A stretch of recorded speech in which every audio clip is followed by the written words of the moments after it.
Ustaz Suud. Assalamualaikum.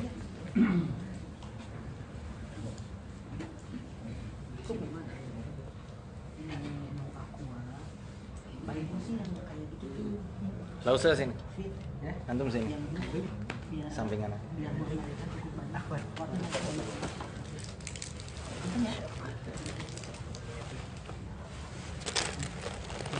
Mana beliau?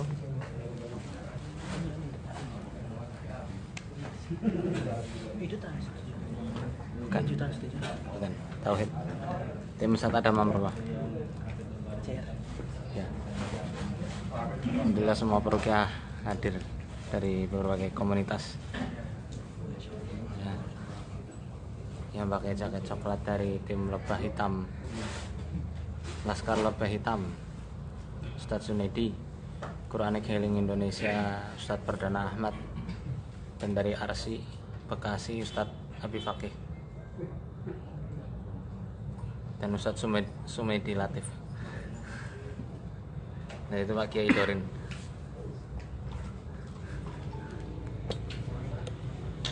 Masih nunggu. Assalamualaikum. Kenal Kang? Udah Kang. Oh udah? Ya udah. Nunjuk ke dia? Udah. Oke siap. Beberapa sholat dulu. Hah? Mereka sholat dulu? Beberapa sholat dulu. Oh. Yang ada yang belum sholat nggak? Ya sholat dulu. Beliaunya udah kan? Kalau udah mah kesini aja. Udah. Ya ini lagi OTW. Oke siap. Siap. Barokah. Insya Allah. Amin. Barakallah.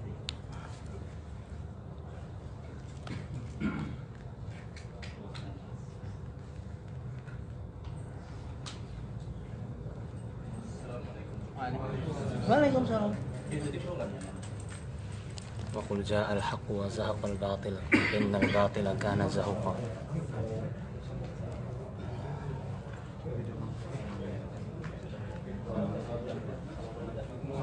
Waalaikumsalam warahmatullahi wabarakatuh. Ustaz Fathan, Ustaz Sahal, Waalaikumsalam warahmatullahi wabarakatuh. Mangga, silakan. Ustaz Musafa Amin Asobah, Ibni, Terus. dan ada Mas Yama. Alhamdulillah. Mana Mas ya? Silakan.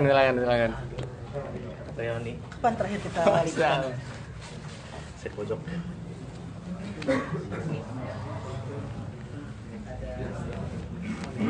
Berapa orang tadi? Cukup nggak kira-kira di barisan itu 12? Cukup ya? Oke. Siap.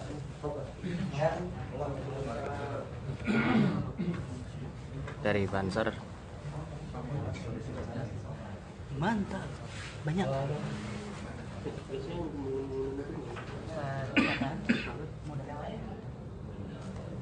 Gimana? Oh ini.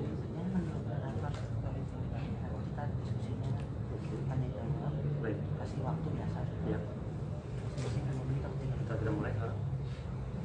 Akang mau nunggu dulu atau kita mulai? Ya langsung aja. Mulai aja? Ya. Oke. Siapa namanya? Mas Arif. Bisa antum live kan? Pakai ini? Pakai itu? Itu pakai itu. Ini Facebook. Pakai HP-nya Ustaz Faisal. Harus ada. Pakai apa? Nggak apa biar bang. Poin langsung itu. Bisa baca. Oh, poin-poinnya ini. Enggak anak kirimkan. Dari mana-mana. Ya. Antum kirimkan. Baiknya. Yang ada aja. Yang ada ya.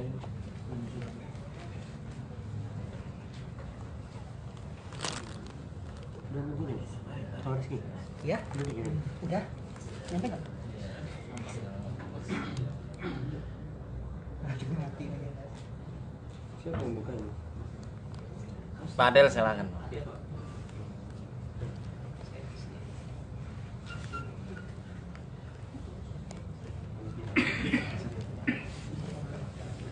Dari Padepokan Sukma Lanang Sejati. Sama. Nabda. Boleh? Itu Sudah katanya dari sudah mulai. GHI dan ARSI. Bismillahirrahmanirrahim. Assalamualaikum warahmatullahi wabarakatuh. Waalaikumsalam warahmatullahi wabarakatuh. Alhamdulillahilladzi hadana li hadza wa ma kunna linahtadiya laula an hadana Allah. Wa asyhadu an la ilaha illallah wahdahu la syarika lah wa asyhadu anna Muhammadan abduhu wa rasuluhu la nabiyya ba'da. Amma ba'd. Alhamdulillah wa syukrulillah. Segala puji dan puja hanya milik Allah Subhanahu wa taala. Dan salawat serta salam selalu tercurahkan kepada baginda junjungan kita Nabi Muhammad sallallahu alaihi wasallam. Alhamdulillah, kami ucapkan ahlan wa sahlan kepada saudara Kusuma Said, ya. Sebagaimana saya sampaikan, saya selaku moderator dan yang melakukan menjamin keberlangsungan acara ini dengan baik, damai, aman dan lancar. Ya. Tidak lain dan bukan acara yang kita adakan pada sore hari ini menjelang maghrib itu adalah meminta klarifikasi, ya, atas pernyataan antum di Facebook, ya. Yang pertama yaitu klarifikasi status FB antum. Yang kedua, kita ingin menanyakan apa sih pemahaman ruqyah yang antum pahamkan, ya. Karena bagaimanapun, ya, segala sesuatu itu perlu yang namanya ilmu. Orang lu nggak bisa masak kalau nggak punya ilmunya, nggak bisa masak nasi goreng. Tentang ruqyah, orang nggak nyaman ini masakannya karena tesnya, bumbunya, adonannya mungkin ya itu nggak sesuai. Nah, tentang antum mungkin tentang ruqyah apa sih pada dasarnya yang kan antum maksud atau pahami tentang ruqyah, ataukah harus ruqyah kesurupan? Kemudian yang ketiga, hukum minta tolong dengan jin. Yang keempat, hukum pakai ilmu kebal, ilmu pelet, penggunaan azimat berupa wafak dan tolasim. Mungkin selanjutnya setelah itu ada pemahaman ataupun tambahan daripada teman-teman. Ya, baik, ini saya akan memberikan waktu masing-masing, ya, 15 menit. Ya, saya persilakan. Yang pertama, antum, saudara Kusuma, silakan memberikan mungkin ya kata sambutan dulu, habis itu klarifikasi atas apa yang antum sampaikan di media sosial. Silakan, 15 menit. Di sini aja. Boleh? Silakan. Assalamualaikum warahmatullahi wabarakatuh. Waalaikumsalam warahmatullahi wabarakatuh. Maaf Ted, sebelum boleh minta air. Silakan. Oh, lagi beli, Kang? Lagi beli. Ditunggu ya, sebentar ya. Baik, mungkin saya tidak terlalu pandai untuk membaca sambutan, ditambah waktu juga ya, sekarang sudah jam 5, lebih meringkas dan memperpadat materinya agar tidak terlalu lama. Langsung saya ke poin yang pertama. Baik. Klarifikasi status saya. Baik. Yang pertama, klarifikasi status saya, bukan saya bermaksud tujuan untuk menjatuhkan satu orang seperti contoh Ustaz Faizal, menjatuhkan secara khusus satu orang, tidak. Namun di sini saya membuat status tersebut atas beberapa dasar, atas beberapa riset, kemudian saya menyimpulkan bahwa itu semua adalah yang namanya abreaksi. Dalam secara status itu saya tidak menyalahkan ruqyah secara mutlak. Namun yang saya bidik di sini adalah yang namanya abreaksi tersebut, ya. Saya punya beberapa pengalaman. Satu-satu akan saya jelaskan. Yang pertama, saya dulu punya rekan bisnis. Bisnis online. Kemudian kita sudah berbisnis cukup lama. Setelah saya berbisnis, tiba-tiba kami berdua berselisih, berbeda pendapat, berselisih hingga akhirnya kerjasama antara kita berdua selesai. Kemudian kita putus hubungan. Dia ini tahu bahwa saya ini adalah orang-orang seperti pengamal, ilmu-ilmu. Nah, dia ini mungkin setelah dia berpisah dengan saya, dia mencoba membangun bisnis lagi, gagal lagi. Bangun lagi, gagal lagi, hingga akhirnya dia drop, dia mencapai titik terendah dalam hidupnya. Kemudian dia disitu merasa ada kejanggalan dalam artian, kok saya hidup jadi seperti ini, dulu kan seperti ini. Sejak saya bermasalah dengan Kusuma Said, saya menjadi seperti ini. Nah, dari situ dia melakukan ruqyah.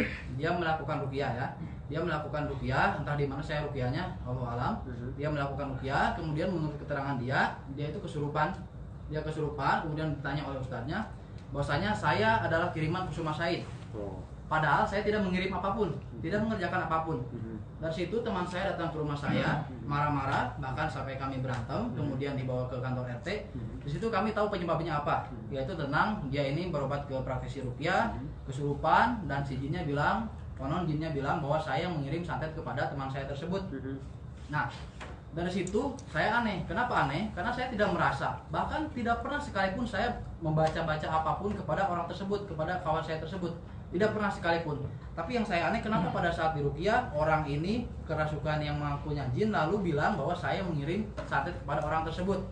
Itu yang pertama, keganjilan yang pertama. Kemudian yang kedua, saya punya teman yang sesama senang mengamalkan sholawat dan lain-lain. Suatu saat saya pergi ke sebuah majelis itu di daerah Bandung, dihadiri oleh Habib Novel Al-Aidrus. Di situ ada ijazah oleh Habib Novel Al-Aidrus berupa amalan Al-Fatihah 100 kali selama 1 hari. Itu sanadnya kepada Imam Ghazali. Itu Habib Novel mengijazahkan amalan itu kepada seluruh hadirin yang menghadiri majelis tersebut. Setelah mengijazahkan, kemudian kawan saya mencoba mengamalkan amalan Al-Fatihah sebanyak 100 kali setiap hari dengan istiqomah. Nah, suatu saat dia ini mencoba, saya ingin mengkhususkan dalam artian 30 hari ini saya akan coba istiqomah mengamalkan ini disertai dengan puasa, ya. Jadi dia ingin lebih memfokuskan diri, ingin lebih memfokuskan kepada amalan Al-Fatihah 100 kali itu. Selama 30 hari dia berpuasa dan mengamalkan amalan itu. Nah, kemudian ketika dia sudah selesai selama 30 hari puasa, ada semacam event ruqyah lah, Allah pokoknya event ruqyah yang selalu datang ke masjid-masjid. Mungkin entah, saya nggak tahu dari organisasi mana, yang jelas ruqyah syariah katanya. Nah, pada saat itu dia kawan saya ini di ruqyah dan mengaku kerasukan jin. Kerasukan jin pas ditanya, saya dari amalan Al-Fatihah 100 kali. Itu yang kedua. Yang ketiga, kembali kasusnya sama. Yang ketiga menimpa kawan saya sendiri. Kawan saya sendiri ini Panji, ya. Beliau Panji mana? Ya. Beliau mengamalkan amalan, ini yang pegang kamera. Oh, siap. Mengamalkan amalan sholawat nariyah. Sholawat nariyah secara istiqomah setiap malam 41 kali. Ya. Nah, kemudian kasusnya sama. Ada praktisi ruqyah, coba-coba, saya ingin mencoba ruqyah katanya. Di ruqyah kemudian sama, kasusnya sama, kerasukan lagi dan berasal dari amalan sholawat tadi. Nah, di sini yang saya ganjil, kenapa setiap ruqyah ini seperti contoh tadi ya, ada mengaku jinnya dikirim santet dari saya, padahal saya tidak pernah menyantet apapun, tidak pernah mengirim apapun kepada kawan saya. Kemudian yang kedua, seperti tadi amalan-amalan tadi, amalan-amalan yang ibadahnya yang dikasih oleh Habib Novel dan amalan-amalan sholawat. Nah, ini bisa mendatangkan jin. Nah, sedangkan amalan-amalan tersebut dalam tanda kutip dianggap bid'ah oleh kelompok yang tidak sepaham dengan kita. Nah, begitu di ruqyah terjadilah kemasukan jin. Misalkan jinnya berkata ini dari amalan ini. Sedangkan konteks amalan itu amalan yang Al-Fatihah 100 kali dan sholawat nariyah itu bid'ah hanya bagi kelompok ini gitu. Kenapa kok jin ini bisa masuk, bisa mengatakan saya berasal dari amalan bid'ah, yang mana bid'ah tersebut menurut sudut pandang kelompok ini gitu, ya. Nah, dari sini saya timbul keanehan, saya mencoba mencari-cari ke praktisi ruqyah dan lain-lain. Ada praktisi ruqyah saya datangi, saya ruqyah gak berhasil, kemudian ngobrol-ngobrol tetap tidak bertemu, ibaratnya tidak ketemu gitu, nggak ketemu pencerahan. Makanya saat saya buat status tersebut, ada yang mengajak ketemu, saya sangat senang.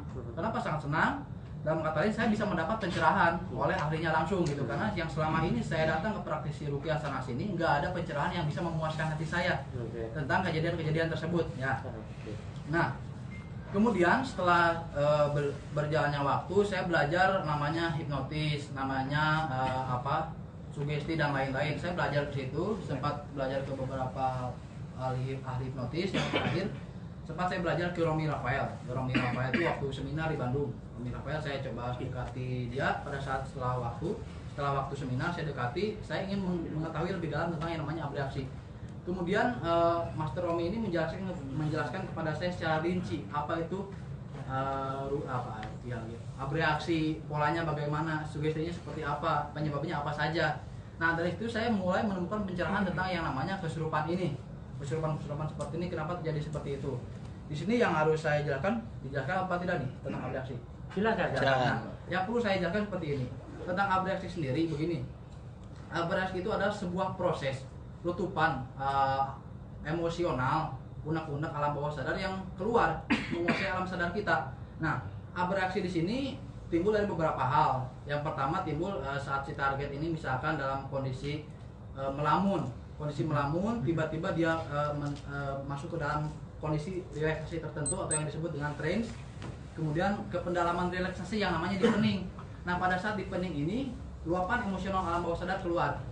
Nah, luapan emosional alam bawah sadar ini keluar tergantung sugestinya. Maksudnya begini. Begitu orang masuk ke dalam situasi, ke dalam kondisi abreaksi, saat orang itu ditekan, misalkan nih, kamu dari mana? Saya Kiriman Kusuma Said. Karena sugesti, pola pikir, pemahaman alam bawah sadarnya, sugestinya dia sudah, oh ini kayaknya saya disantet Kusuma Said. Itu yang tertanam dalam alam bawah sadar. Begitu dia masuk ke dalam kondisi abreaksi, saat ditanya pasti jawabnya itu. Nah, begitu juga saat orang lain mengamalkan amalan A, amalan B, amalan C. Begitu masuk ke dalam posisi abreaksi, ketika ditanya dia akan menjawab itu. Karena memang sugesti dan pola pikir di alam bawah sadarnya mengenai hal itu gitu. Nah, kemudian di situ saya telah membaca tentang pola-pola abreaksi. Dan kemudian saya mencoba menonton beberapa video YouTube. Video YouTube-nya mungkin silakan bisa dicari. Ada yang memang benar, kasus seperti saya bukan 1-2.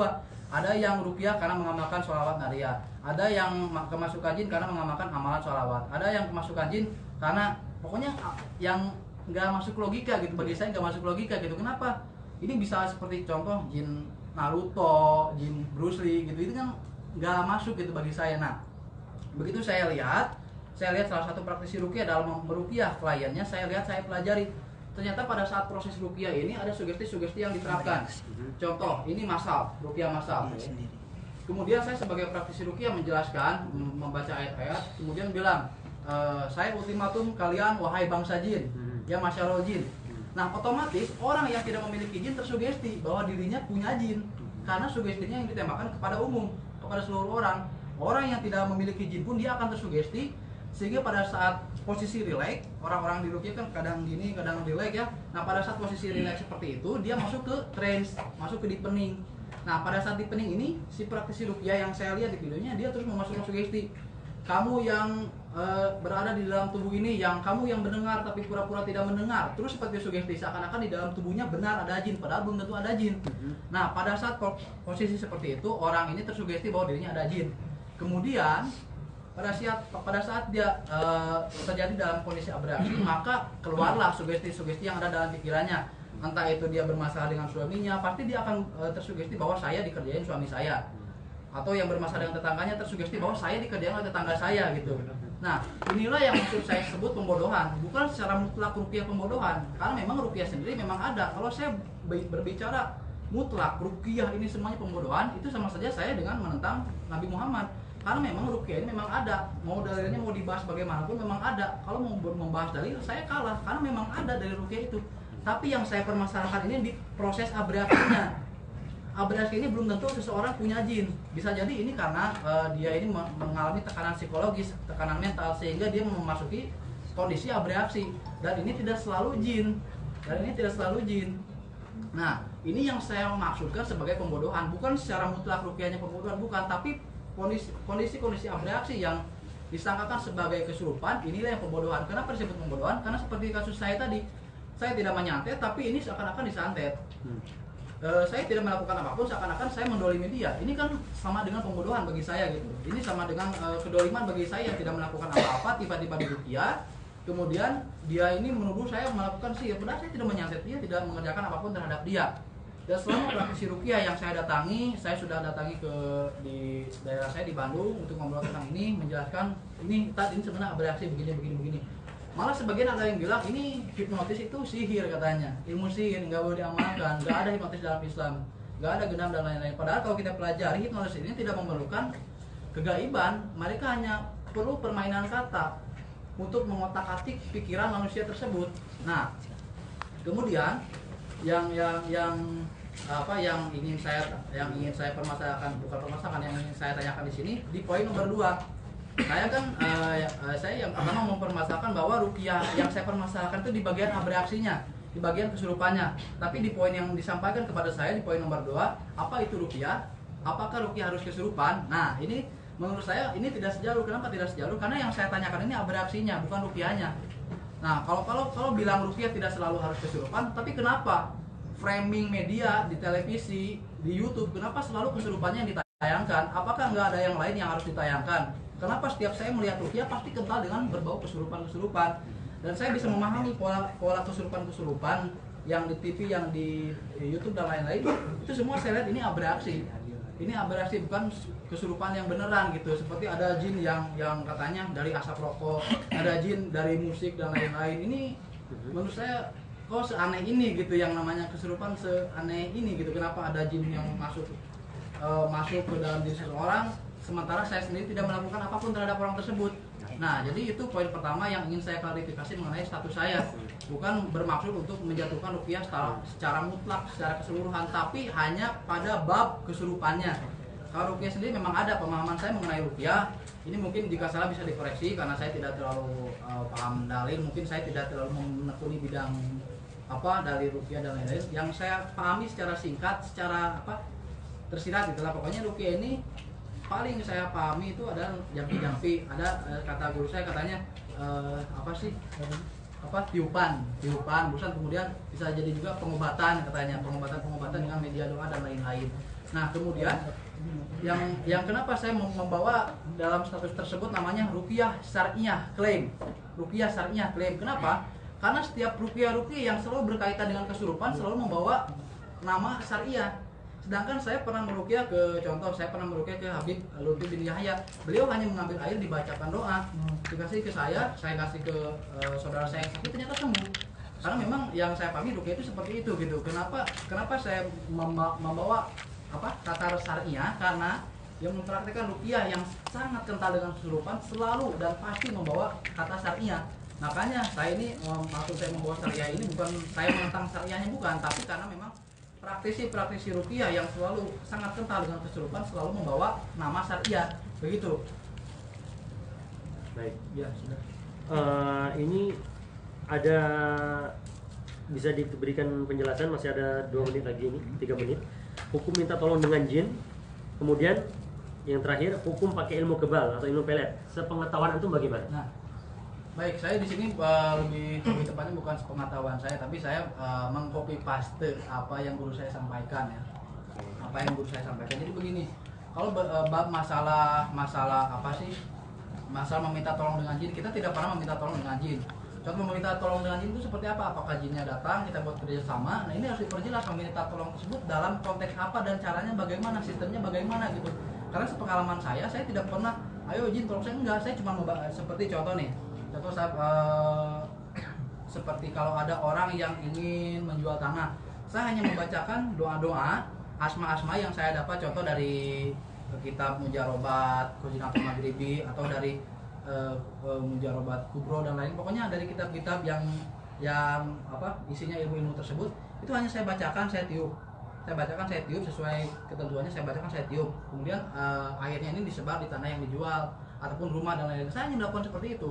Seperti halnya contoh hukum memakai jimat dan lain-lain. Nah, ini pemahaman saya pribadi, mungkin rekan-rekan di sini berbeda pemahaman dengan saya, itu silakan. Karena kan kita mempertanggungjawabkan perbuatan kita masing-masing. Baik kita salah atau benar, itu kan kita yang tanggung jawab, bukan orang lain. Nah, pemahaman saya mengenai jimat, ini saya tidak bukan menganggap jimat ini hanya sebagai sebuah seperti halnya benda mati. Contoh benda mati ini bagaimana? Contohnya begini. Kita ingin pergi ke masjid yang jaraknya jauh pakai motor. Kita ingin berobat dari sakit kita, beli obat. Nah, begitupun juga jimat bagi saya seperti itu. Contoh, kita ingin contoh nih, dagangan kita ini misalkan nggak laku, kita maka menggunakan raja-raja atau wafak-wafak tertentu untuk membuat dagangan kita laku. Nah, pemahaman kita di sini, pemahaman saya khususnya, menggunakan jimat seperti ini itu bukan secara khusus saya meminta tolong kepada jimat, bukan. Tapi ini tuh saya anggap sebagai syariat. Ini bisa jadi baik atau buruk, tergantung kita menggunakannya. Contoh seperti ilmu pelet, kalau itu digunakan untuk merebut istri orang, merebut hak orang, itu jelas salah bagi saya ya.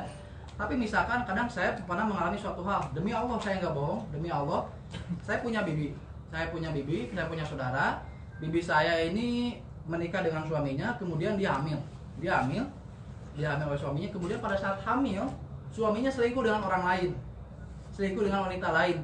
situ bibi saya ini semacam mau bilang kepada orang tua takut menjadi besar. Dia ini stres sementara kondisi dia sedang hamil. Di sini saya mencoba membantu semampu saya. Saya kasihlah amalan mahabbah Baik. untuk menarik Suaminya. Nah, ini bagi saya mungkin kadang-kadang tidak sependapat tidak apa-apa. Bagi saya pelet itu bisa jadi haram, bisa jadi halal tergantung pemakaiannya, Ya. tergantung niatnya. Itu Baik. bagi saya. Terima kasih, waktu sudah habis. Ya. Ya. Terima kasih atas penjelasannya dan klarifikasi saudara Kusuma Said. Dan mungkin selanjutnya akan di istilahnya ini tahafud ya, mungkin ada hewar dari Ustaz Faizar ataupun Ustaz Azimam Aulia Rahman ataupun teman-teman yang lain. Silakan, tafadhol Ustaz. Tanggapan dari Ini saya dulu ya. Tanggapan dari Anda. antum. Pertama klarifikasi dulu. Silakan. Oke, bismillahirrahmanirrahim. Perkenalkan dulu, saya Rizky yang kemarin kita chattingan ya. Nah, di sini ya saya jelaskan dulu, saya posisinya di sini Ketua Umum Arsyada Al-Fatah yang antum catut logonya di sini. Ya. Nah, oke. Di sini saya ingin mengklarifikasi dan tabayun. Yang pertama tentang gambar postingan foto Ustadz Faizar ya, yang tulisannya tukang ruqyah penipu. Kedua, yang klarifikasinya adalah pertama, ruqyah syariah klaim adalah pembodohan massal. Nah, ini bisalah antum misalkan mengatakan permainan kalimat gitu kan, tapi kita bedah nanti kalimatnya. Pertama dari gambar dulu yang tentang tukang ruqyah penipu. Pertama adalah pencatutan gambar Ustadz Faizar dan Ustadz Azimam, di mana beliau itu adalah narasumber Trans 7 ya. Selanjutnya di sini juga ada mencatut logo Arsyada Al-Fatah. Arsyada Al-Fatah itu adalah salah satu komunitas ruqyah yang ada di Indonesia. Gitu. Nah, di sini saya tahu ini adalah hook of attention-nya adalah untuk menarik atensi dari orang-orangnya supaya orang-orang itu bisa membaca tulisannya. Nah, kejanggalan yang saya lihat yang pertama, jadi jelas sekali tulisannya, mau di bagaimanapun tukang ruqyah penipu. Gambarnya adalah Ustadz Faizar dan Ustadz Azimam, apalagi ada logo Arsyada. Berarti satu komunitas kita di Arsyada ini adalah penipu, ya, gitu. Dan sayangnya juga di sini juga adalah fotonya narasumber Trans 7, gitu kan.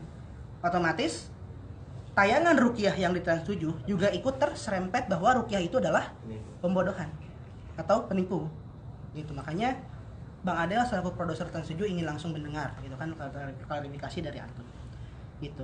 Nah, kalau kita merunut atau kita referensikan ke Undang-Undang UU ITE, yaitu pasal 27 ayat 3 yang berbunyi menyebut melarang setiap orang dengan sengaja dan tanpa hak mendistribusikan dan atau mentransmisikan dan atau membuat dapat diaksesnya informasi elektronik dan atau dokumen elektronik yang memiliki muatan penghinaan dan atau pencemaran nama baik. Nah, itu pasal 27 ayat 3. Gitu. Di sini kalau kita lihat kata-kata penipu itu adalah sebuah penghinaan ya. Bad word lah. Ya. Blasphemy.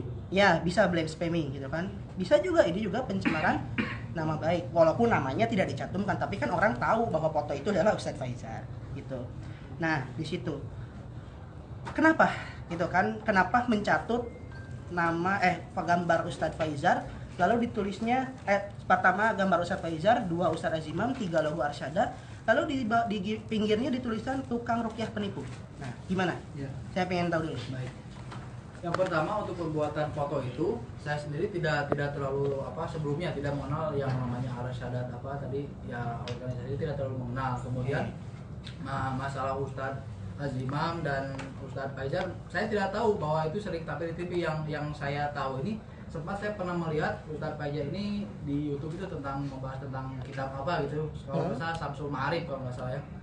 Nah, sempat membahas kitab itu. Nah, kemudian pada saat saya mencari tentang ruqyah di Facebook, ada foto itu, maksudnya adalah seperti apa sih, semacam postingan untuk ruqyah massal foto itulah intinya.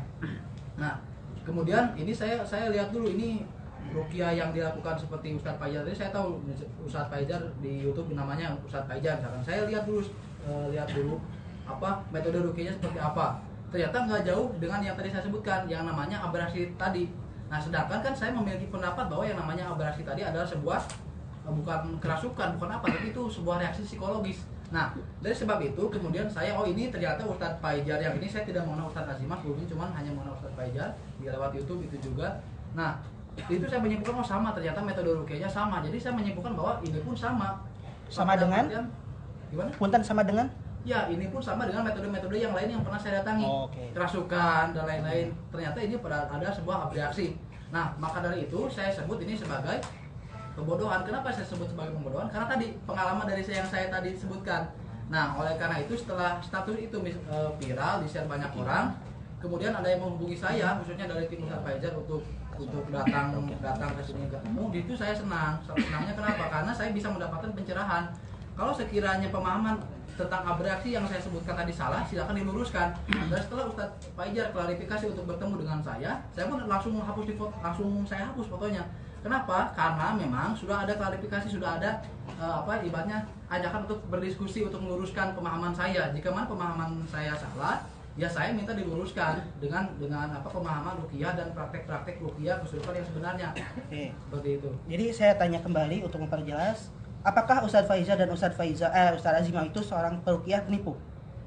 Yang pertama yang harus saya katakan, saya menganggap ruqyah penipu dari segi abreaksinya, bukan secara mutlaknya, segi abreaksinya. Oleh karena itu jika memang ini bukan bukan sebuah penipuan, ya nanti kan kita sama-sama lihat ya namanya abreaksi tersebut apakah benar abreaksi atau kesurupan begitu. Berarti di sini ada kelalaian antum. Ya. Dari segi bahasa. Ya. Betul. Seharusnya cara redaksinya supaya lebih tepat mengena, tukang ruqyah yang mengatakan abreaksi kesurupan adalah penipu. Setuju dengan kalimat itu? Oke, itu antum lebih aman. Tapi masalahnya di sini antum mencatut nama foto Ustadz Faizar tukang ruqyah penipu. Nah, kita simpan dulu postingan tulisannya. Kita simpan dulu. Kita ke foto. Tulisan itu beda lagi. Maksudnya ada dua hal. Satu tulisan, kedua ada foto. Nah, foto ini yang sangat bermasalah. Ada tiga yang dicatut. Ustadz Azimam, Ustadz Faizar, Arsyada. Karena ada logo. Berarti antum juga tidak berpikir panjang, ya. Pencatutan logo di situ kira-kira efeknya apa kalau disebut penipu? Nah, ada berapa banyak di sini anggota Arsyada yang logo kita disebut penipu ya, gitu kan. Nah, terus Ustadz Faizar juga kita kan diskusi dulu sebelumnya ya. Kok saya disebut penipu? Nah, gitu. Tanpa ada penjelasan abreaksi atau apapun di fotonya. Nah, itu yang membuat kita nggak nyaman. Saya tidak berusaha untuk mengedepankan perasaan, tapi kita objektif, ya. Begitu. Di pasal 27 ayat itu pun jelas kok ada pencemaran nama baik dan ada penghinaan. Sedangkan penipu itu adalah nama blasphemy atau penghinaan. Penipu, Ustaz Imam penipu. Jadi hati tuh sakit hati nggak? Gitu kan. Nah, maksudnya begitu gitu kan. Siapapun yang disebut penipu pasti nyeri hati, ya, sakit hati gitu kan maksudnya. Nah, itulah yang terjadi di foto itu. Oke? Jadi tidak ada abreaksinya. Itulah kenapa kita mempermasalahkan. Kalau antum menuliskan tukang ruqyah yang menyebut abreaksi itu penipu tanpa ada foto, kita nggak masalah, biarin aja gitu kan. Kita paling bikin postingan lain gitu kan ya. Biasanya gitu kok dengan praktisi-praktisi yang lain. Asal mereka tidak spesifik yang seperti antum buat seperti itu, gitu. Nggak spesifik foto Ustadz Faizar, logo Arsyada, foto Ustadz Imam. Nah itu lebih fair bagi kita.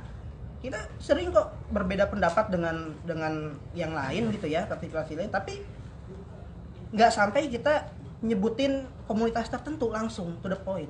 Nah di sini to the point. Itu yang pertama, gitu kan. Nah itu tentang yang foto, gitu kan. Berarti gimana? Antum merasa salah nggak dengan itu? Kalau soal foto sendiri, saya memang ibaratnya bukan merasa, tapi memang saya itu ada sebuah keteledoran untuk mencatut foto Ustadz Faizar, ya. Itu. Kemudian untuk masalah abreaksi sendiri, itu kan di dalam isi statusnya sudah saya sebutkan. Yeah. Nah, di sini yang saya merasa salah sendiri atas pencatutan fotonya, itu saja. Itu atas pencatutan fotonya. Nah, kemudian yang di sini saya sedikit ingin koreksi bahwasanya tentang abreaksi itu ya tidak mungkin saya cantumkan di sebuah fotonya langsung gitu. Karena kenapa? Ya seperti tadi dibilang, ini orang apa sih tadi namanya, agar orang tertarik membaca isi status saya. Nah, dengan foto tersebut orang lain kan tertarik untuk membaca isi status saya. Namun dalam isi statusnya tidak saya sebutkan bahwasanya secara spesifik ini penipu, tapi tidak, tapi secara umumnya ruqyah yang selama ini dianggap kesurupan ternyata sebenarnya adalah abreaksi secara umumnya. Nah, mungkin kesalahan saya hanya di pencatutan fotonya. Untuk masalah logo itu jujur logo saya tidak tahu, cuman yang paling saya sadari adalah pencatutan fotonya. Untuk logo saya tidak terlalu sadar itu ada logonya gitu. Ya, memang yang saya bahas fotonya. Tulisannya kan kita simpan dulu ya. Abreaksinya memang ada di tulisannya. Saya juga baca keseluruhannya. Tapi kita bahasnya foto dulu. Betul, yang bermasalah itu di situ gitu kan. Nah, oke. Saya klarifikasi, apakah antum merasa salah dengan melakukan itu? Itu Ya, jelas. foto ya. Dan ini Iya. foto dulu, nggak usah ke tulisan dulu. Kita satu-satu supaya nggak muter gitu kan. Foto, logo, dan tulisan penipu. Antum niatnya menarik perhatian tapi ngehina orang gitu, menghina orang gitu. Kira-kira gimana? Nah, untuk secara khususnya saya bukan berniat untuk menghina secara khusus individu ini, bukan, tapi saya ingin dengan foto ini orang lain misalkan tertarik untuk membaca isi status saya. Jadi bukan saya secara spesifik ingin menghina A, B, C, bukan. Tapi yang saya niatkan pada saat itu dengan foto ini orang lain tertarik untuk membaca isi status, tapi tidak ada niat untuk menjatuhkan si A, si B, si C. Oke, berarti saya ambil pengakuan antum bahwa ini adalah keteledoran ya. Kita ini adalah foto postingan foto itu adalah keteledoran pencatutan foto. Oke, berarti karena foto itu sudah terlanjur viral, ini orang-orang yang di sini bukan kita yang nyebar. Ya, mereka screenshot sendiri karena ada satu yang memviralkan mungkin gitu. Nah, karena sudah viral seperti ini, nyampe ke Trans 7, nyampe ke Arsi dan lain-lain dan mustami-mustami yang lain, apakah antum bersedia membuat klarifikasi bahwa itu adalah keteledoran antum di Facebooknya?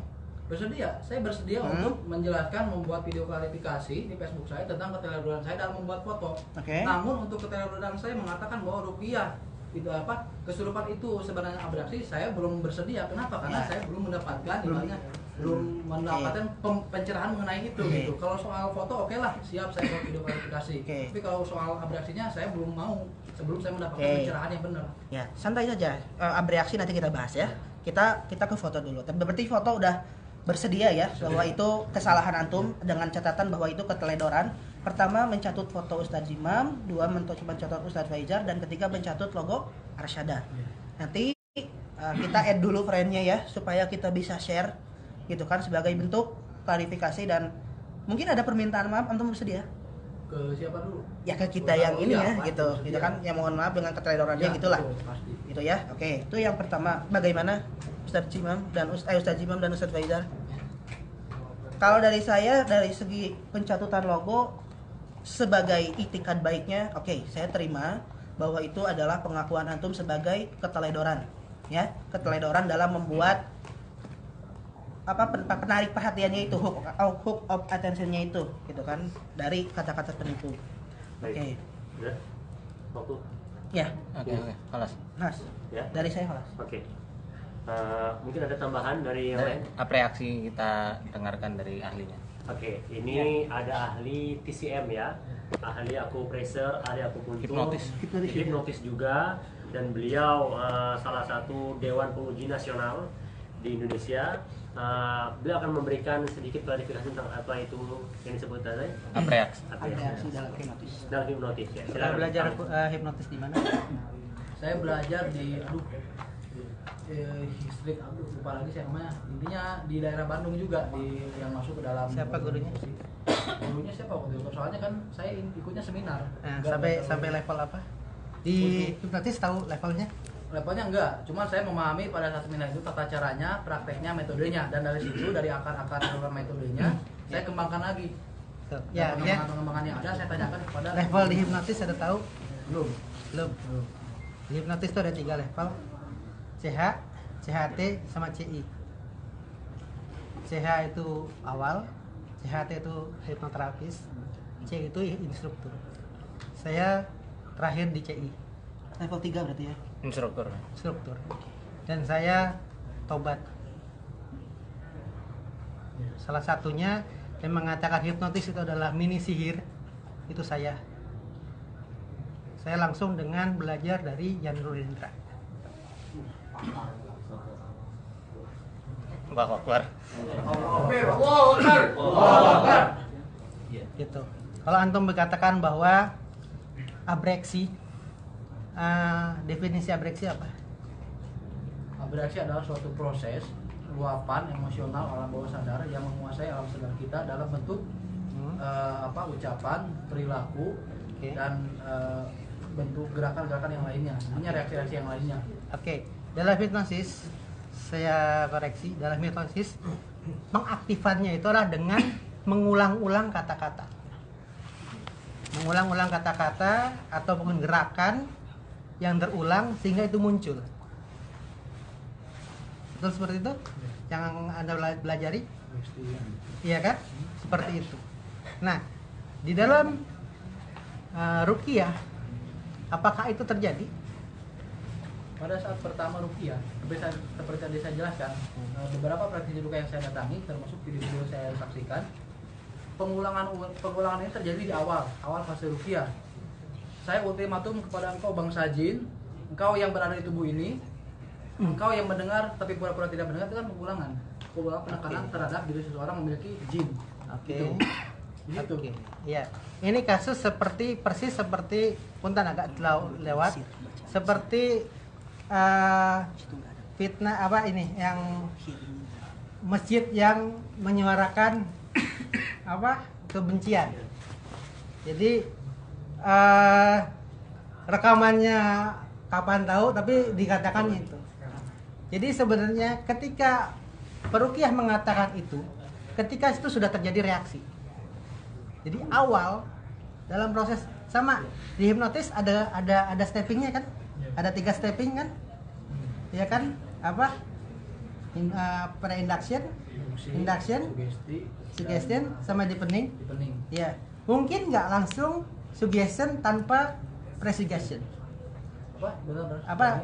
Mungkin nggak masuk sugesti tanpa harus ada induksi. Mungkin. Rapid. Iya, jadi pada Ya, saat artinya kita ngasih sugesti, ya, ya kan? Tanpa masuk dulu ke alam bawah ke subconsciousnya. nah, Mungkin nggak? mungkin karena kan pada saat orang sedang ingin diruqyah, dia kan berada dalam kondisi relaksasi, dan pada saat itu sugesti masuk, dan semakin sugesti Dalam semakin kondisi relax. saat itu kan alfa atau beta? beta. Beta. Sudah mulai masuk Beta belum masuk kan? Sudah Sudah mulai masuk. ke trans alam bawah sadar, sudah mulai relax. Tinggal pada saat mulai masuk ke alam bawah sadar itu kan terjadi deepening. Nah, deepening itu butuh waktu beberapa saat, kemudian itu menimbulkan yang namanya reaksi. Oke, saya koreksi di sini. Dalam proses melakukan ruqyah, yang dibacakan itu bukan reaksinya, bukan sugestinya. Tapi ketika kita dalam melakukan proses ruqyah, yang dibacakan hanya ayat-ayat Quran. Ada yang salah dengan ayat Quran? Tidak. Tidak. Itu. Ini yang perlu harus diluruskan kepada pemahaman para psikolog atau hipnotis di psikologi itu pseudoscience. Ilmu yang dari sisi sains sendiri itu ditolak. Itu hipnosis. Ya. Kalau mau sejarahnya dari Mesmer dan segala macam itu panjang sekali. Ya. Tapi di sini saya jelaskan bahwa tadi proses ruqyah yang ada adalah pembacaan ayat-ayat Quran. Nah, kalau memang tidak terjadi reaksi, ya enggak terjadi apa-apa. Gitu. Kalau tidak terjadi reaksi, nah kalau memang terjadi reaksi, mulai di situ ada proses penanganan ruqyah tadi dengan melakukan menyuruh tadi, tapi bukan di awal. Kalau tadi Anda bilang bahwa ini adalah waktu sugesti, itu dari awal sudah diomongin, tapi ini nggak ada. Di awal membacakan Fatihah dan segala macam. Kalau memang tidak terjadi reaksi banyak, tadi kejadiannya nggak banyak, nggak ada yang reaksi. Kalau memang itu tidak ada reaksi, tapi kalau memang di dalam tubuhnya ada gangguan dan segala macam reaksi, seperti itu. Jadi kalau Anda bilang apa tadi? Abreaksi, proses terjadi abreaksi itu adalah proses pengulangan, repetition. Kalau di NLP itu memasukkan kata-kata yang berulang. Jangan diingat apa yang diingat? Itu kan dalam ilmu hipnosis, ilmu NLP itu kan itu masuk ke subconscious. Enggak ada. Di awal kita hanya membacakan Al-Qur'an gitu kan, dan berjalan seperti biasa gitu. Di mana ada abreaksinya di situ? Nah, yang harus saya tanyakan ini, jika benar memang itu bukan abreaksi, lantas kasus-kasus yang saya alami, saya tidak menyantet. Kalau disangka menyantet, orang ini mengamalkan ayat ini lalu mengamalkan ayat Al-Fatihah 100 kali, mengamalkan sholawat, lalu tiba-tiba ada jin masuk. Kemudian ada lagi framing ruqyah yang selama ini ditampilkan di YouTube, di televisi, itu selalu berkaitan dengan kesurupan. Kenapa yang tidak reaksi, tidak apa, itu kenapa nggak diangkat? Kenapa yang diangkat selalu yang kesurupannya? Nah, itulah yang menimbulkan, saya berpikir ini adalah abreaksi, karena memang selama ini framing ruqyah yang diangkat selalu kesurupan dan kesurupan. Sementara yang saya pahami sendiri, kesurupan itu sesuai dengan pengalaman saya, ini bisa terjadi, maksudnya bisa terjadi kesalahan seperti tadi kasus saya pertama. Saya nggak melakukan apapun, tapi saya malah dituduh melakukan apapun. Oke. Tugas saya di sini adalah menjawab atau membuat antitesis dari tesis antum. Anda mengatakan bahwa abreaksi. Saya jawab dari sisi ilmiahnya. Kalau dari sisi dalilnya, silahkan nanti Ustaz-Ustaz Ana yang mau jawab nanti. Baik. Gitu. Baik, kan dari seperti itu aja. Saya kira itu cukup. Ya. Mungkin ada tambahan lagi. Pak Adel mau jelaskan? Pak Adel mau sampaikan sesuatu? Pak Adel? Ya, ini terkait program ruqyah. Mas sebelumnya sih Bu bertanya, Mas Kusuma nonton ruqyah dari awal sampai akhir, sampai hari ini, hari Sabtu ini tayang. Dari awal, dari episode 1 4 tahun yang lalu sampai dengan sekarang. Iya. Sudah lihat apa belum? Iya. Cuman yang sering saya lihat sebagian besar mayoritasnya selalu dengan berkaitan dengan kesurupan begitu. Jadi untuk ruqyah di tahun 7 itu ada banyak pertimbangan kita ya. Jadi kita itu tidak sembarangan tayang dalam satu episode. Kenapa? Trans 7 itu punya, itu adalah preferensi publik. Ada pertimbangan-pertimbangan yang sangat besar untuk bisa kita tayangkan satu episode. Tidak boleh sembarangan, Mas. Ada filter segala macam di situ yang kita butuhkan dan kita pertimbangkan supaya yang nonton nih, jutaan yang nonton di televisi itu mendapatkan kesan yang baik dari para ustadz kita yang melakukan ruqyah. Ruqyah framingnya tidak hanya kesurupan, tidak. Kalau Mas pernah lihat salah satu episode kita, itu ada yang mengalami cuma tidur doang. Kenapa? Karena hasil reaksi dari ruqyah itu bermacam-macam, tergantung gangguan yang mereka alami. Apakah kita tayangkan juga? Iya, kita tayangkan juga. Kalau ada yang kesurupan sampai manjat-manjat, ya, pernah kita tayang, ya kita tayangin gitu. Karena itu adalah sebuah perhatian dari fakta. Tapi apa? Tetap kita filter karena kita tidak, dan sekarang kita ada di situ ada undang-undang PI, Mas. Komisi Penyiaran Indonesia itu melihat kita ada batas-batasan tertentu karena kita punya pedoman penyiaran, tidak mudah, dan itu jadi pertimbangan kita. Jadi framing dalam ruqyah itu tidak melulu ada reaksi yang sangat-sangat frontal. Ada satu episode yang Ustaz Faizar juga waktu itu yang ruqyah, itu dia tidur sepanjang di ruqyah tidur, Bahkan langsung jalan. iya. Kalau dikatakan hanya reaksi, kita banyak langsung jalan. Dari yang tadinya lumpuh, yang nggak bisa lihat langsung bisa lihat. Maka tidak ada alasan kita dibilang reaksi. Saya tidak terima. Dalam hal ini saya tidak terima kita dibilang penipu. Maaf, nanti Ustaz. Silakan. Ada udah selesai belum?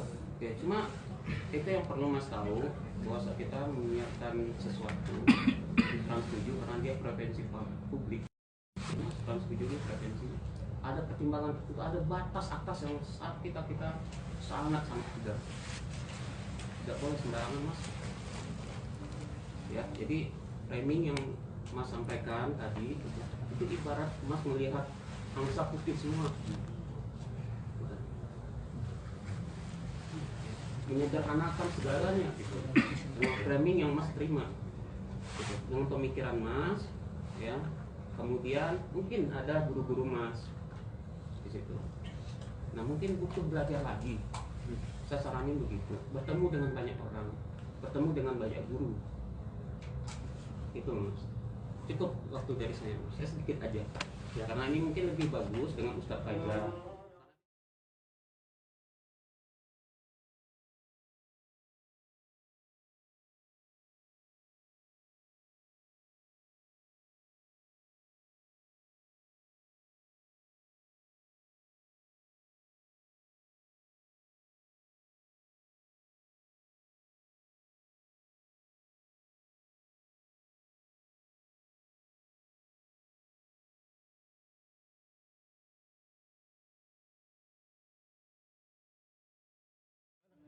Ana kholasa.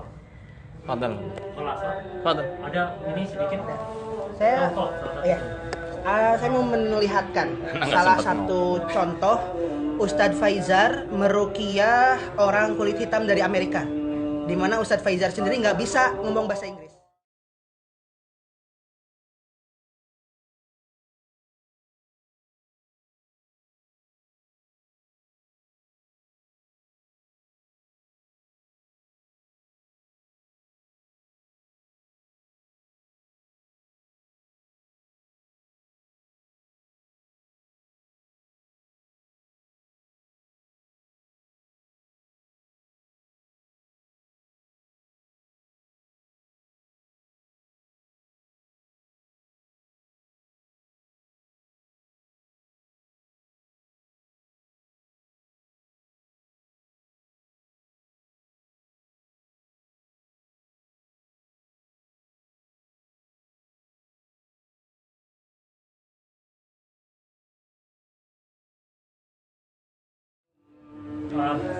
Baik,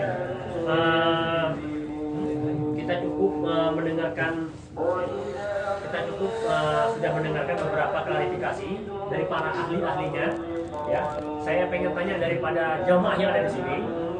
Kita istirahat sebentar, kita lanjut lagi, apa bagaimana? Lanjut. Kalau Kita hormati saja sebagai penghargaan dulu. siap, saya akan memberikan konklusi.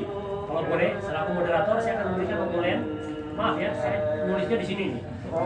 Ini karena ini diskusi luar biasa. Allahu Akbar. Nah, setelah saya mendengar yang telah disampaikan oleh para ahli, ya, pertama, ya, saudara Kusuma.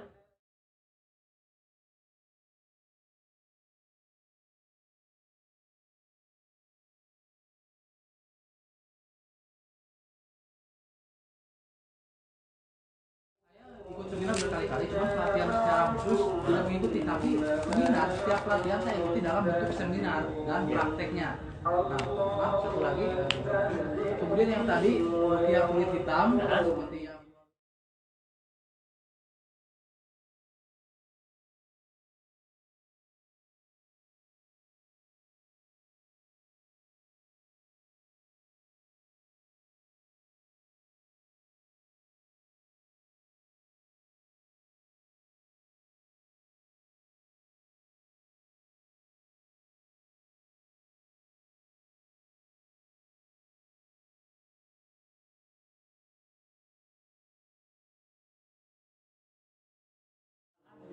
kacamata satu harus secara komprehensif timbullah hasil dari hukum tersebut. Kemudian tentang ilmu ruqyah sekalipun antum tidak punya, ya, antum bilang saya tidak punya ilmu ruqyah, hanya sedikit, ya. Ini juga minim ilmu, ya. Kemudian yang ketiga, keteledoran yang antum lakui tadi, ya, terlalu cepat menyimpulkan, menghasilkan, di antaranya memberi hasil daripada apa yang untuk observasi. Kalau secara ilmiah antum kuliah, ya, maaf sorry ya, saya hanya sharing saja. Alhamdulillah saya S1 di Pakistan, saya S2 di Malaysia. Ini kalau diuji disertasi tesis antum ini tertolak, diludahi sama profesor di sini, kira begitu. Karena nggak cukup mengajukan fotonya rupiah penipu, hasil konklusinya. Bagaimana prosesnya bisa?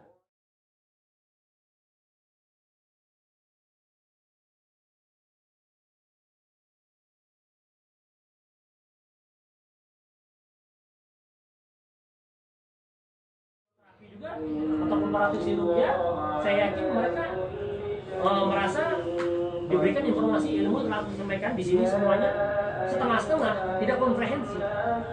Saran saya, ya, sebagaimana disampaikan oleh Bang Adel tadi, silahkan belajar yang lebih dalam lagi. Tuntutlah ilmu. Bagaimanapun, halakam ru'un lam ya'rif qadruhu. Orang itu akan hancur sehancur-hancurnya apabila dia tidak tahu kontrolnya, kapasitasnya. Dia bukan seorang praktisi A, tapi ngomong tentang masalah si B. Dia nggak tahu masalah si B.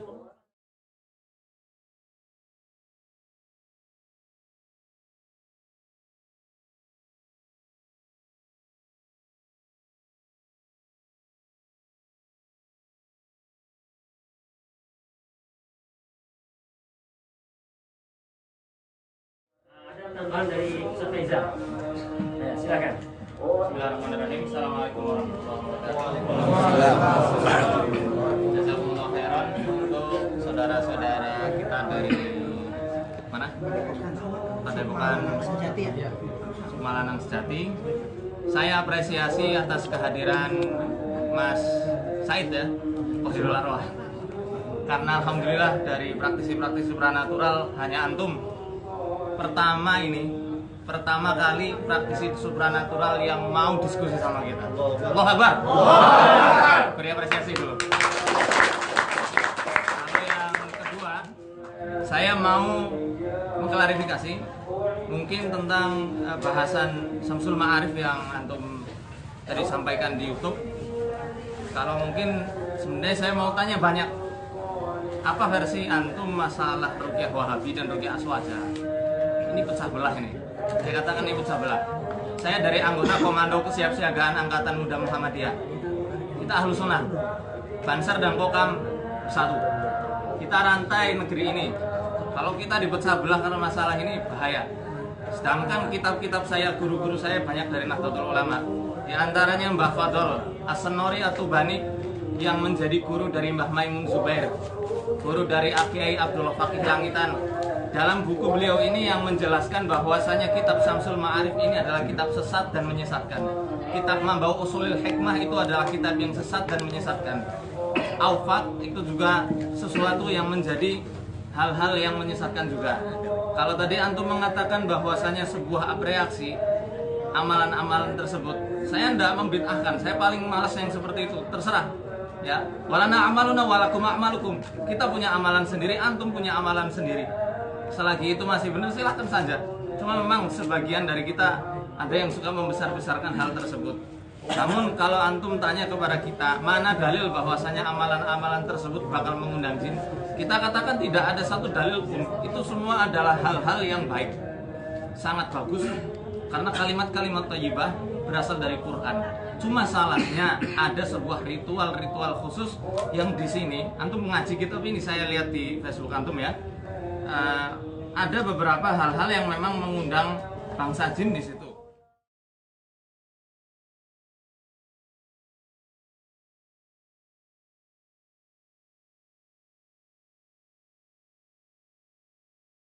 Babu Riyadhatul Uhyal Masyhurah. Bab tentang surat Al-Jin yang masyhur. Ya, di sini kan dikatakan i'lam ayyuhal akh idza aradta dzalika sum thalathata ayyam. Kalau kamu pengen mempunyai ajian ini, suruh puasa 3 hari. Ya. Saya nggak jelaskan secara ringkas, nggak jelaskan secara detail, antum lebih paham ya.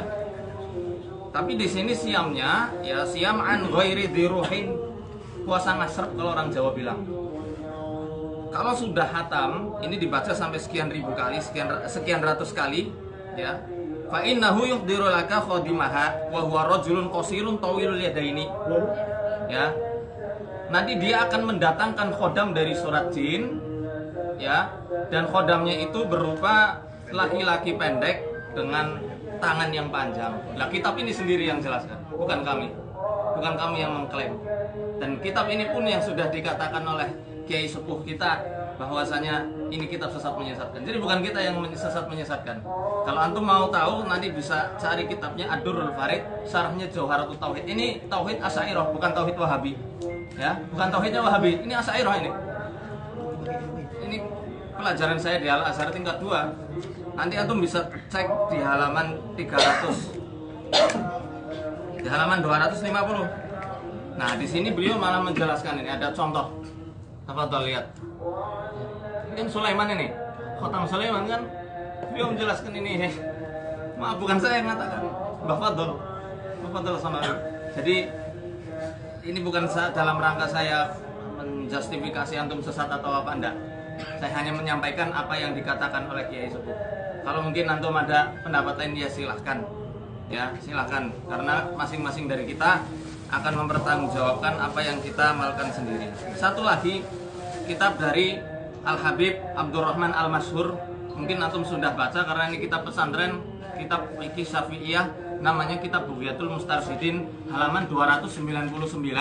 Beliau menjelaskan bahwasanya ilmu kebal itu adalah hal yang perbuatan bagian dari sihir.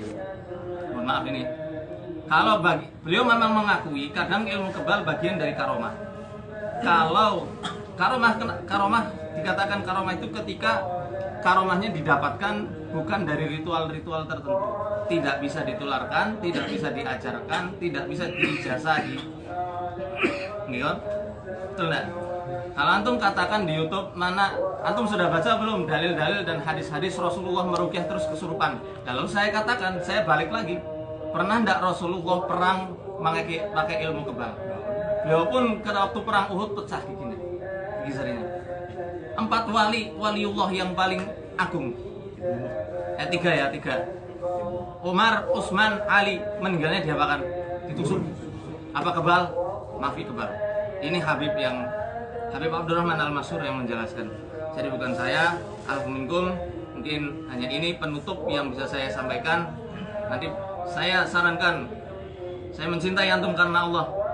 Ya, antum tetap saudara saya. Tidak ada yang pernah mengkafir-kafirkan. Ya, tidak pernah ada yang membid'ah-bid'ahkan. Ini mungkin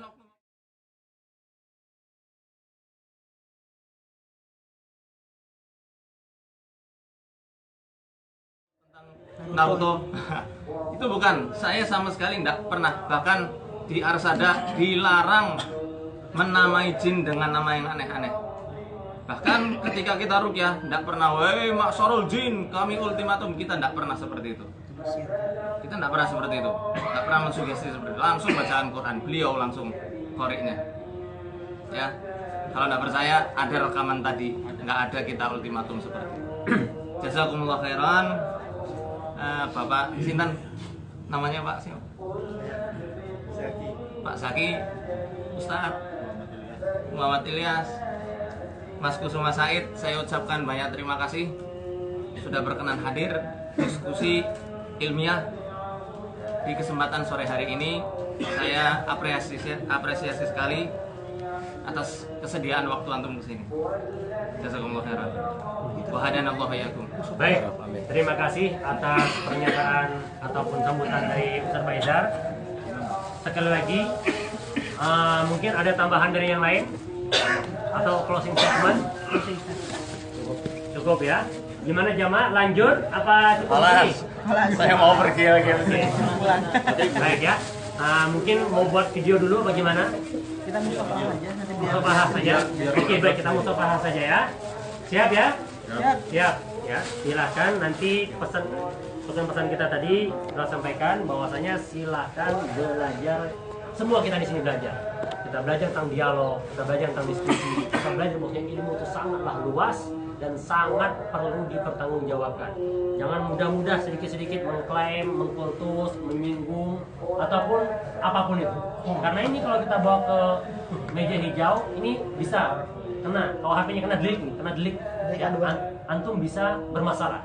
Tapi kami menganggap antum adalah saudara kami, ya, tidak lain dan bukan.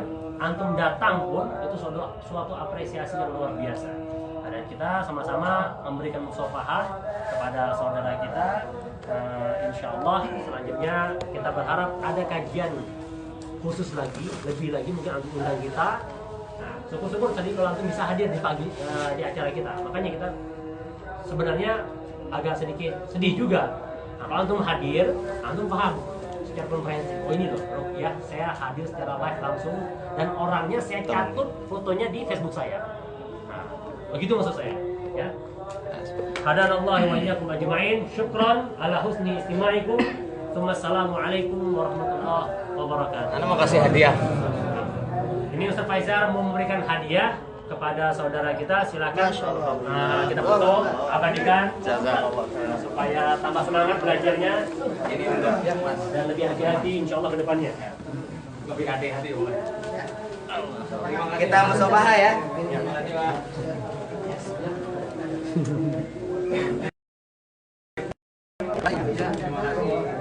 Mohon maaf kalau banyak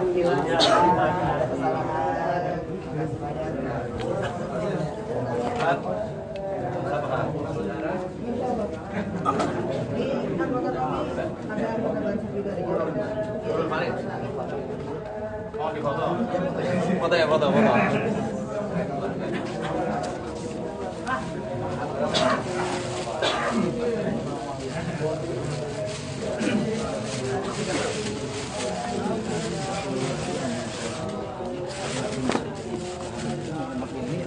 Bukan ini tuh.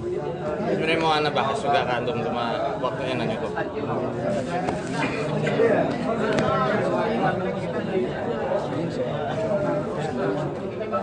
Apa? Saya paham.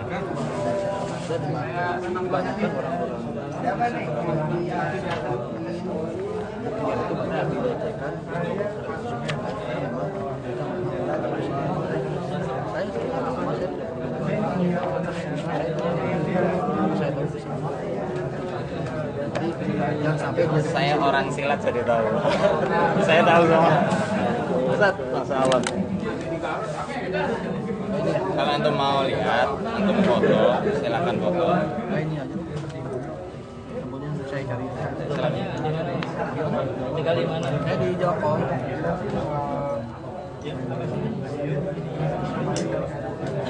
Ntar dulu, selfie dulu.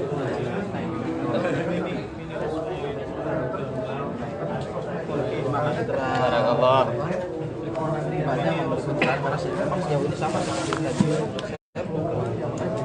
Ayo kalau mau belajar lebih lanjut bareng-bareng, kita harus ada nggak hanya satu golongan.